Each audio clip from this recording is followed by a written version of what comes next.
ଆଲୋ ହେ ବୋଉ ଆଲୋ କେମିତିକା ସଂସାର ଦେଲୁ ତୁ ମତେ ନା ଏ ସଂସାରରେ ଅଛି ସୁଖ ନା ଅଛି ମୋ ଜୀବନରେ ଆଉ ଖୁସି ସବୁ କିଛି ହଜିଗଲା ସତରେ ବିବାହ କରି ସାରିଲା ପରେ ମୁଁ ନିଜକୁ ନିଜେ ବୁଝିପାରିଲି ଏଠି ସଂସାରର ସଂଜ୍ଞା କ'ଣ ପରିବାର କାହାକୁ କୁହନ୍ତି ସତରେ ଲୋ ବୋଉ ଆଜି କାହିଁକି ଲୋ ତୋ କଥା ମୋର ଭାରି ମନେ ପଡ଼ୁଛି କାହିଁକି ଜାଣିଛୁ କାରଣ ପୁଅଟିଏ ସେତେବେଳେ ହିଁ ତା ପୁରୁଷ ପଣିଆ ପାଖରେ ହାର ମାନିଥାଏ ଯେତେବେଳେ ତା ଜୀବନକୁ ଅନ୍ୟ କେହି ଜଣେ ଆସିଥାଏ ସେ ଆଉ କେହି ନୁହେଁ ଲୋ ସେ କେବଳ ହେଉଛୁ ସ୍ତ୍ରୀ ଯଦି ଯଦି ମାଆର କାନକୁଆ କଥାକୁ ମୁଁ ଶୁଣିଲି ତାହେଲେ ସ୍ତ୍ରୀ ମୋତେ କହିଲା ମୁଁ କୁଆଡ଼େ ହେଉଛୁ ଗୋଟେ ମା' ବୁଦ୍ଧିଆ ଯଦି ସ୍ତ୍ରୀର କାନକୁଆ କଥାକୁ ଶୁଣି ମୁଁ ମାଆକୁ କିଛି କହିଲି ତାହେଲେ ମାଆ ମୋତେ କହିଲା ମୁଁ କୁଆଡ଼େ ହେଉଛୁ ସ୍ତ୍ରୀ ବୁଦ୍ଧିଆ ଏ ବୋଉ ଆଲୋ କେଉଁଠି ଅଛୁ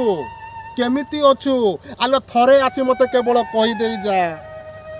ମୋ ପକ୍ଷେ ଠିକ୍ କେଉଁଟା ଆଉ ଭୁଲ କେଉଁଟା କାହିଁକି ନା ଜୀବନର ଏମିତି ହାଟ ସଉଦା କରିବା ପାଇଁ ମୁଁ ହାଟକୁ ଗଲି ଯେ ଆଉ ଏମିତି ରଙ୍ଗ କିଣିଲି ଯେ